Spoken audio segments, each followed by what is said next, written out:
ভারতের বুকে আজও এমন একটি দ্বীপ আছে যেখানে সময় যেন থেমে আছে হাজার বছর আগে। এখানে বাস করে সেন্টিনেলিজ নামে এক রহস্যময় আদিবাসী গোষ্ঠী।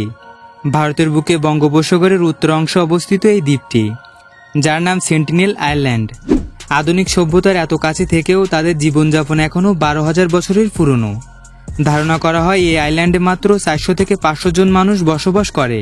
কিন্তু আপনি জানলে অবাক হবেন, এই দ্বীপে আজ পর্যন্ত যে যাওয়ার চেষ্টা করেছে সে আর জীবিত ফিরে আসেনি। ঠিক কি এমন আছে এই ছোট্ট দ্বীপটির ভিতরে যে সেখানে পা রাখা তো দূরের কথা, আপনি এর 5 কিলোমিটার কাছে গেলেও ইন্ডিয়ান নেভি আপনাকে অ্যারেস্ট করবে। কি লুকিয়ে আছে এই দ্বীপটির ভিতরে? কেন এত অল্প সংখ্যক উপজাতির জন্য দ্বীপটি নিষিদ্ধ করা হয়েছে? কতটা ভয়ঙ্কর তারা, এবং তারা কোথা থেকে এসেছে? দ্বীপটির পিছনের ইতিহাস কি? এই সব প্রশ্নের উত্তর জানতে হলে ভিডিওটি শেষ পর্যন্ত দেখতে হবে।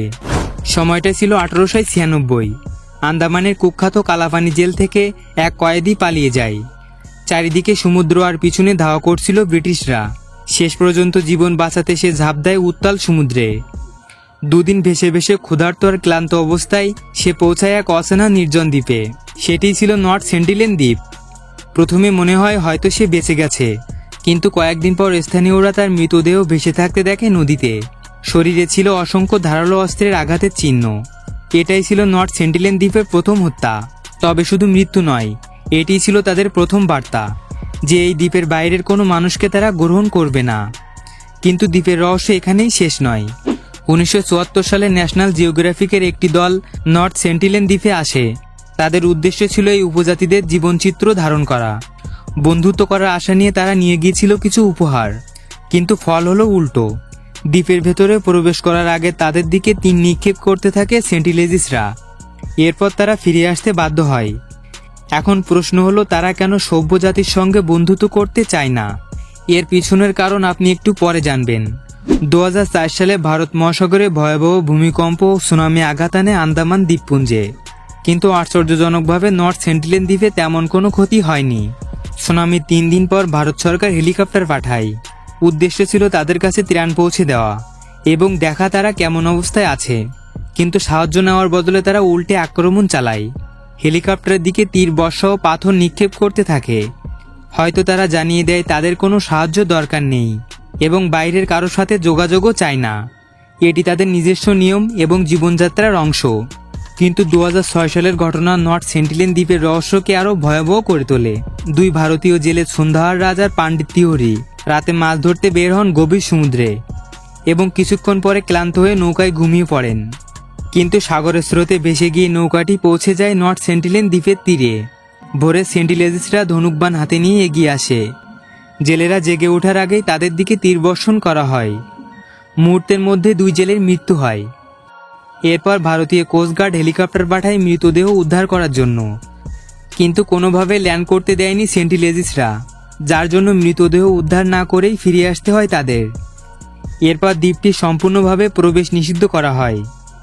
এত কিছু ঘটে যাওয়ার পরেও 2018 সালে একজন যুবক নিজের বিশ্বাস ও স্বপ্নকে অনুসরণ করে এই ভয়াবহ দ্বীপের দিকে পা রাখার সিদ্ধান্ত নেয়। তার নাম ছিল জন অ্যালেন চাও। তিনি আমেরিকার ভার্জিনিয়ার এক তরুণ মিশনারি। ছোটবেলা থেকেই তার স্বপ্ন ছিল যাদের কাছে খ্রিস্টান ধর্ম এখনও পৌঁছায়নি তাদের কাছে যাওয়া এবং তাদেরকে খ্রিস্টের বাণী শোনানো। এই স্বপ্ন পূরণের জন্য তিনি বেছে নেয় নর্থ সেন্টিনেল দ্বীপকে। তার বিশ্বাস ছিল তিনি এই উগ্র বিচ্ছিন্ন জাতিকে ধর্মের আলো দেখাতে পারবেন এবং সঠিক পথে ফিরিয়ে আনতে পারবেন। কিন্তু সমস্যা হলো, ভারত সরকার বহু আগেই ঘোষণা করেছে ওই দ্বীপে কারো প্রবেশ নিষিদ্ধ। তারপরেও জন পরিকল্পনা শুরু করেন। 2018 সালের 14 নভেম্বর জন ছোট একটি ক্যানো নিয়ে দ্বীপের দিকে এগোতে শুরু করেন। সামনে দাঁড়িয়ে আছে ঘন জঙ্গল এবং রহস্যময় সেন্টিনেল দ্বীপটি। তবুও তিনি ভয় না পেয়ে বুক ভরা সাহস নিয়ে এগোতে থাকেন। অবশেষে ভোর 5টা থেকে 6টার মধ্যে তিনি দ্বীপের কাছাকাছি পৌঁছান। তিনি দ্বীপে প্রবেশ করতে সেন্টিনেলিজরা বুঝতে পারে এক বহিরাগত এসেছে। তারা জনের দিকে এগিয়ে আসে। তাদের হাতে ছিল বাঁশের ধনুক ও ধারালো লোহা লাগানো তীর। কিন্তু জন তখনও শান্তভাবে হাসিমুখে গান গাইছিলেন আর বলছিলেন, যিশু তোমাদের ভালোবাসেন। কিন্তু সেন্টিনেলিজদের চোখে সেই ভাষার কোনো অর্থ ছিল না। জন এরপর কোজা ভাষায় তাদের বোঝানোর চেষ্টা করেন যে তিনি বন্ধু হিসাবে এসেছে। কোজা ভাষা হলো আফ্রিকার একটি প্রাচীন উপজাতির ভাষা এবং জন ভেবেছিল হয়তো তারা এটি বুঝতে পারবে। কিন্তু তারা উল্টে আক্রমণ করতে এগিয়ে আসে জনের দিকে। জন সেখান থেকে কোনো মতে বাঁচে এবং ক্যানো নিয়ে মাছ ধরার বোটে ফিরে আসে। তবুও জন থেমে থাকেনি। 16 ডিসেম্বর সে আবার দ্বীপের উদ্দেশ্যে রওনা দেয়। এবার সে দূর থেকে পর্যবেক্ষণ করতে থাকে এবং তাদের ভাষায় কথা বলার চেষ্টা করে। জন যখন তাদের ভাষা রিপিট করতে থাকে, লোকগুলো তখন হাসতে শুরু করে। জন ভেবেছিল হয়তো তারা তাকে বুঝতে শুরু করেছে, এজন্য সে সামনের দিকে এগোতে থাকে। কিন্তু হঠাৎ একটি 10 বছরের ছেলে তার বুক লক্ষ্য করে একটি তীর ছুড়ে দেয়। সৌভাগ্যবশত জন তার বুকের কাছে বাইবেল ধরে রাখছিলেন, তাই তীরটি সোজা এসে বাইবেলের মধ্যে আটকে যায়। এরপর জনের কাছ থেকে তার ক্যানো কেড়ে নেওয়া হয়। এই ফাঁকে জন পুনরায় তার দিকে তীর ছোড়ার আগে সমুদ্রে ঝাঁপ দেয় এবং হাফ মাইল পথ সাঁতার কেটে আবার বোটে ফিরে আসে। জন এত বিপদের সম্মুখীন হলেও সে থেমে থাকেনি। সে তার ডায়েরিতে লিখেছেন, হে ঈশ্বর, এটা হয়তো পৃথিবীর বুকে শয়তানের বাসস্থান, যারা আমাকে এই দ্বীপে পৌঁছাতে দিচ্ছে না। তবে আমি তোমার বাণী ওদের কাছে পৌঁছে দেব, তাতে আমার মৃত্যুই হোক না কেন। পরবর্তীতে 17 নভেম্বর ভোরবেলায় জন আবারও ক্যানো নিয়ে দ্বীপের দিকে যাত্রা শুরু করেন। তিনি ভেবেছিলেন বারবার মৃত্যুর ঝুঁকি নিয়েও তাদের কাছে গেলে হয়তো তারা তাকে বিশ্বাস করতে শুরু করবে। তবে আদিম জনজাতির চিন্তাভাবনা আধুনিক মানুষের মতো নয়। কিন্তু জন এবার কিছু উপহার নিয়ে যায় তাদের জন্য। কিন্তু কিছুক্ষণ পরে তার বোটের জেলেরা দূর থেকে দেখে দ্বীপের কয়েকজন লোক একটি মৃতদেহ কবর দিচ্ছে। দূর থেকে স্পষ্ট বোঝা যাচ্ছিল মৃতদেহটি জনের ছিল। কিন্তু প্রশ্ন হলো, কেন এরা সভ্য জগতের মানুষদের একদম পছন্দ করে না?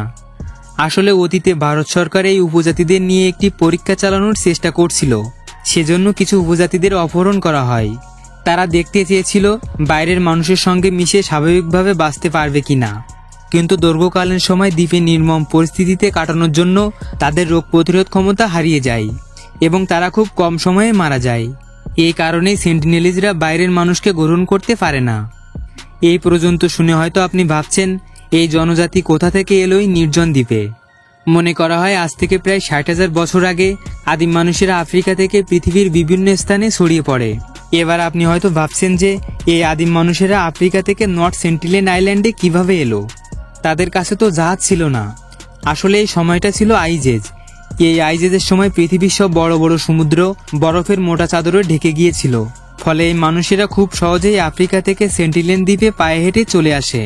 তো বন্ধুরা, এই ভিডিওটি যদি আপনার ভালো লেগে থাকে তাহলে অবশ্যই আমাদের ভবিষ্যৎ পৃথিবী চ্যানেলটি সাবস্ক্রাইব করবেন।